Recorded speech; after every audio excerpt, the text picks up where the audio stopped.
This story is so weird. When I, 27F, was 20 years/0 I was in relationship/FWB situation with a guy, now 40M. It was messy, we were on and off for almost 5 years. He was always clear he wasn't ready for a relationship and I was always clear I was madly in love with him. Every time I got tired of the situation and wanted to leave, somehow he convinced me to stay, because love is free, we have so much time together. He wasn't ready to commitment. I asked advice to my sister, now 42F, and she gave me some crappy advice like made him compromise, leave stuff at his place and basically turn him into a boyfriend until it was too late to him to say no. I never managed to do that because I wanted him to love me as much as I loved him, not trap him. During the last night I spent at his place, he said he wanted to try something more serious with me, talked about some dates he planned etc., only to ghost me forever. It was hard. This was the first person I loved and he treated me like crap. 6 months passed and my sister came home. We both lived with our parents, saying she wanted to introduce her brand new boyfriend. She had a ton of boyfriends but she said this was the one. It was a dinner only with my parents at our home, so I was excluded and expected to just go out or chill in my room. The day came and while they were dinning I ordered a pizza. I came downstairs only to find the guy I was with 6 months prior dinning with my parents and sister. I was shocked but paid for my pizza and went to my room again to cry. After dinner was over I confronted my sister in front of our parents and begged her to not be with him. To be loyal to me, her little sister. There was no way she didn't know who he was. I had showed her pictures of him, his socials media, where he worked, and she even know where he lived. They never met because he didn't want to meet my family and never introduced his. But she knew who he was and she excluded me from that dinner because she knew. She said they met by chance after we stopped seeing each other. She knew how hard that rupture was. She knew how painful it was to not have even a closure. He just stopped replying, not even blocking me, just left me there wondering after 5 years. She knew that during those 6 months was still hurting. I know how it was my fault. I was too naive and thought that if I stayed long enough he would be ready for the relationship I wanted and would learn to love me. Stupid, I know. She defended herself saying it was a coincidence and chemistry was there. She loved him and she wasn't going to lose the love of her life. This stuff only happens once in lifetime. When I was in my early 20s I would believe that. However, now I know that there are 8 billion people in this world. There's no one love of your life. You can find the love of your life multiple times if look for it. My parents sided with her and said I should get over it since we never have a real relationship. 1.5 years had passed. I've been excluded from multiple family gatherings because he would be around and my family thinks I will bring negative vibes since I'm still bitter about everything. I have no feelings for him but I feel betrayed by my sisters and my parents. He is just pus on my eyes now. My sister is now 6 months pregnant. Due her age she had been extremely pampered by my parents. She still lives at home and is going to move with him maybe 2 months after the baby is born. Then they're going to marry. In my culture is normal that if a woman gives birth moves back, or stay, with her mom so the mom will help with the baby for the first months. A week ago my sister's friends made a surprise baby shower. I happened to be at home. I tried to talk to them. I don't know why, maybe because my sister and I were too close before and I'm sad we're not longer friends. But her friends acted like I wasn't there and only replied to me with yes, no or silence as if I was the one that created this mess. Or I was a homewrecker. Or I tried to seduce my sister's man. I was planning to move already, I was saving money etc., but after that I left immediately to a friend's house.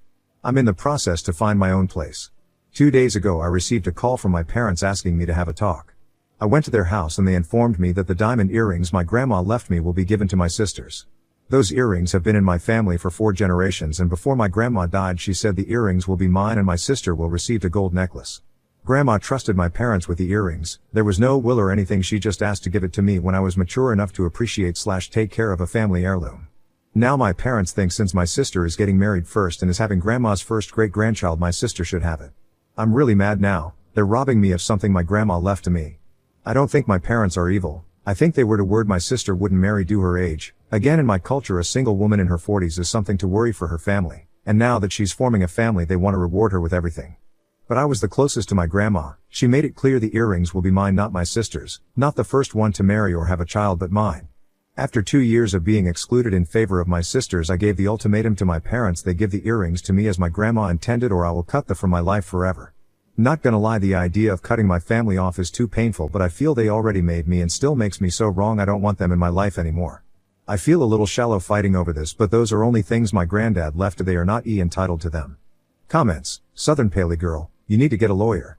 Those earrings are your inheritance from your grandmother, and if it's documented in your grandmother's will, they can be sued and charged with stealing. I know you don't want to do this, but your family has already shown you that you don't matter to them at all. Do you honestly believe that they are going to care if you go no contact with them? Don't warn them that you are going to press charges for stealing. The will giving you the earrings will magically go missing. I'm sorry, Op, you deserve better, and I hope you stay strong enough to make boundaries that you will be able to stand by.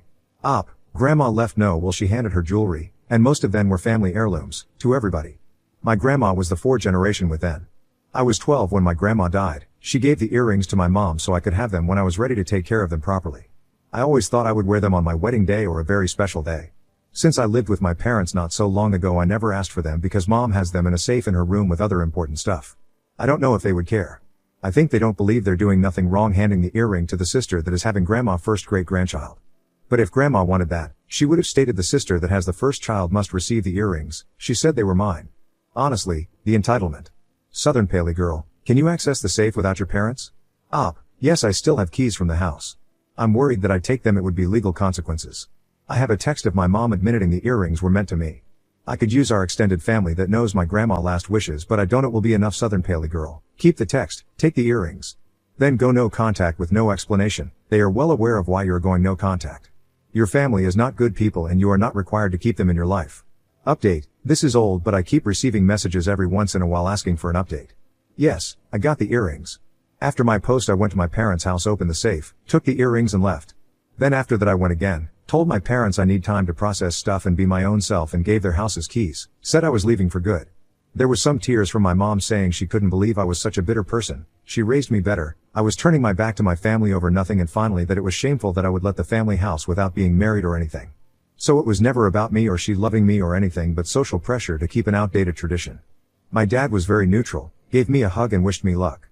For 2 months nothing happened and I barely have contact with my family, found a place to live, tried to heal, have real fun decorating my new home, your normal stuff. And then everything happened at once. For those 2 months my sister and mom never reached to me, only my dad sent a text once a week asking how I was and wishing I was doing well. And then my sister's boyfriend / future husband / also my ex started to follow me on Instagram again. I found it weird, but anyway, after all, he's my sister's boyfriend / father of my niece / future brother-in-law / my ex FWB. He started to like my stories and the replying to them with hearth emojis and looking good. This happened 3 times maybe? When I received the voicemail from my mom calling all sort of names for going after a man that I knew was engaged, this was some kind of revenge over my poor sister, that I was causing her so much stress her blood pressure level was over moon. I was an inconsiderate femme fatale and she raised me better. Later I learned through a cousin that my sister took her fiancé's cell phone and found several conversations with several women including his attempts to talk to me, so of course she went to my mom crying about me trying to steal her fiancé. All messy tbh. Less than a week later another voicemail from mom asking me where the fuck were the earrings. She went looking after them and when she couldn't find them deduced it was me. She called me a thief. A disgrace. Dishonored me and said they didn't consider me family anymore. I was dead to them. And she will be taking legal actions against me for thief if it was possible. I had no option but to block her and my sister and other family members that sided with them. My dad later texted me to let me know my mom went nuts and they won't take any legal action. By the end of last month my cousin texted me saying my sister had given birth to my niece. I know I shouldn't but I did it. I went to the hospital with a gift while wearing my beautiful and fancy earrings. I was kicked out, of course, but it was worth of it. I have no plans to see them ever again. Well, maybe my dad. Also my cousin, big gossiper, that girl, let me know my sister is getting married in May so she will have her happy ever after all. But I'm also living my best life RN. Comments, Spark Axolotl. It isn't the right time for avant-garde dessert chili rookie mistake. When mom called to tell her about the earrings, Oop should have been prepared to yell in her most indignant voice. What the fuck do you mean you lost my earrings? And then imply that sister or ex stole it. And block everyone. They have no proof of her having shit. Matcha Magpie, the whole situation with the ex and Op's sister was an entire shit show on a lot of levels, but bottom line, those earrings are Op's. As grandma intended. Op really needs to stay no contact for her own sake. Now on to the next story. Story 2. Wife betrayed me and her mom, slept with stepdad on spa getaway. So I got revenge by blowing up their affair at family dinner, served divorce papers on the spot. My wife and I met when we were teenagers in high school. We lived a few houses down from each other, and when I moved to the neighborhood she was very welcoming. She introduced me to all of the friends that I made and we were a part of the same friend group. We grew very close over the years, we knew each other, and eventually I confessed to her that I had feelings. To my surprise, she had them too. We started dating and it really seemed like I had found the love of my life. While we were still in high school, she really leaned on me for support during a tough time. Her father had cheated on her mother with an employee at the store he owned. They went through a very nasty, bitter divorce and my girlfriend was very upset with all of it. She got pregnant the summer after we both graduated high school. It put a bit of a damper on our big plans for the future. Her going to college wasn't feasible since we couldn't afford any daycare options for a baby while she was in school, nor could we afford to send both of us to a university. I ended up going to a technical school and getting certified in HVAC installation and repair. It wasn't what I wanted to do by any means, but after I finished I landed a good job that paid well enough for me to take care of my family. We got married shortly after and everything started to feel like it was falling into place. My wife was an incredible mom, we were all happy and healthy, and we were actually looking into buying a house. My wife was very close with her mother. I hate to say it, but I almost thought they were too close. I could tell that my mother-in-law's demeanor toward my wife changed after the divorce. She started treating my wife more like a friend than a daughter. I knew she just needed somebody to talk to and sort through her own problems, but a big part of me felt like that was inappropriate. After their divorce, I didn't remember my mother-in-law ever dating anybody else. When we would go out to dinner with her, she would comment on how cute a server was or mention there was a handsome guy checking her out, but nothing ever came of those comments. My wife was the one to encourage her to get on the dating apps. She helped her make her profile and she even helped her prepare for a couple of days that she went on. After a few weeks of casual dating, my mother-in-law called my wife one night proclaiming that she was in love. She talked all about this incredible man that she met and how she instantly saw a future with him. My wife was excited for her, partially because she knew that if she had another man in her life she might avoid oversharing with her. My mother-in-law continued dating that man for a few months before she introduced him to us.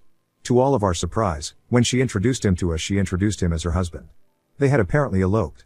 It was a big shock to my wife and me. Personally, I thought my mother-in-law had lost her mind. After everything she had gone through with her divorce, it was very unexpected for her to behave in such a way. However, I couldn't deny that it seemed like they really cared for each other. The man was good looking, had a good job, and was very charismatic. He seems like an all-around good guy.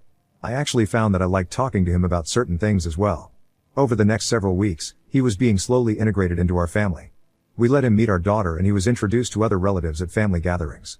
Nobody would have suspected that anything was awry. A few months had passed since he was introduced into our lives and my wife started to change. She was growing very distant from me emotionally and physically. We were hardly talking to each other about anything other than our daughter. It seemed like she was avoiding every other topic I brought up, even ones as trivial as TV shows that I was excited about.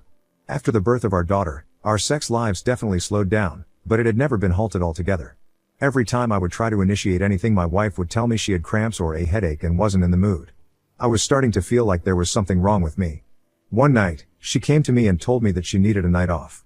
I was kind of confused about what she meant because she didn't have a job. When I brought that up, we got into a huge argument about how raising our daughter was a full-time job and how she thought it was disrespectful of me to ignore the work she was doing. I had no idea she felt that way, so I apologized and told her that she could book a room at a local spa for a night and relax while I took care of everything at home. She was happy with that response and we ended the argument there. Her night at the spa came and went and when she got home it felt like she was back to her old self. She was happy and smiling and she told me all about the massages she got and how much she needed the rest. That same night, I tried to initiate sex and she rejected me again. I didn't pressure her into explaining or anything like that, but once again I felt very slighted by her. Still, I never suspected her of cheating. I just thought that there was something wrong with me. I started to take that sentiment to heart and I was feeling really depressed about it. I had never been the type of person to open up about my feelings, so I didn't know how to ask her about it. One night my wife was exhausted, so I told her to go hop in a bubble bath and I would put our daughter to bed. I went about my end of the bargain and I read my daughter a story before tucking her in and when she was asleep I made my way out to just go channel surfing until I was ready for bed. As I was walking by the bathroom, I heard my wife moaning inside. Honestly, what she did in the bathroom was her own business so I wasn't immediately suspicious that something else was going on. I just figured she was enjoying herself. The following day my wife and I were in the backyard playing with our daughter. We were all sitting on the porch and my wife had to jump up to throw some clothes in the dryer. She left her phone behind, but I didn't think about going through it at the time. I actually found the evidence on it by accident when I grabbed it to take a picture of our daughter while she was doing something cute. It was something I had done dozens of times in the past. It was just the closest phone to me. I noticed from the thumbnail in the corner of the camera that the most recent picture taken was of my wife while she was in the bath. I was curious, so I clicked on it really quickly and saw that it was a video. I immediately closed it and pretended like I didn't see anything while I was outside with my daughter. But I couldn't stop thinking about why my wife would have had that video on her phone. It certainly wasn't something that she sent to me, so it didn't make sense why she would have it. Later that night while everybody was asleep I got up to go to the bathroom and decided I wanted to investigate the matter more. I grabbed her phone and looked through it for more information about why she took that video. I was curious if she had sent it to anyone. As I looked, I felt my entire world being ripped out from under my feet. She had sent the video to someone. She sent it to her new stepfather. I read through their text message exchanges and I noticed that there had been several times he requested pictures and videos from her. Their entire affair began when her stepfather texted her for very inappropriate advice on what kind of lingerie he should surprise her mother with.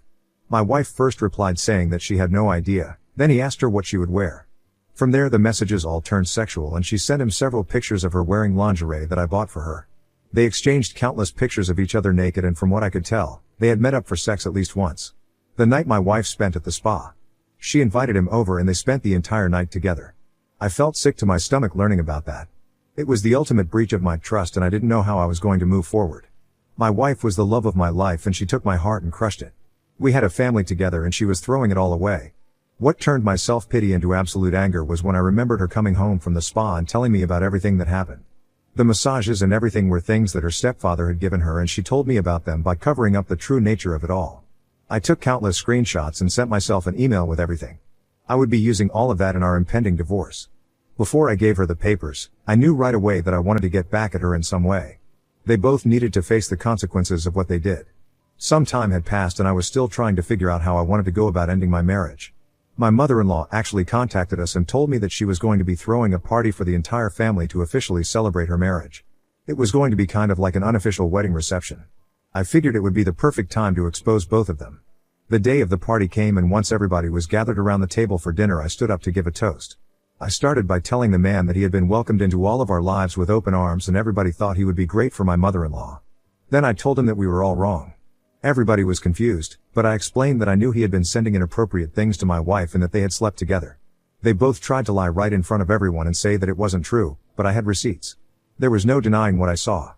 At the end of it, I handed my wife the divorce papers that I had filed days before and told her that I wanted her out of our house. My mother-in-law was absolutely heartbroken. More so from the betrayal of her daughter sleeping with the man she loved than anything. My wife chased after me when I walked away trying to convince me to have a conversation with her. I told her that she wasn't worth my time anymore and that she should try to talk to her mother who she stabbed in the back. A few days after all of that, my former mother-in-law reached out to me and told me that she was very sorry about everything that happened.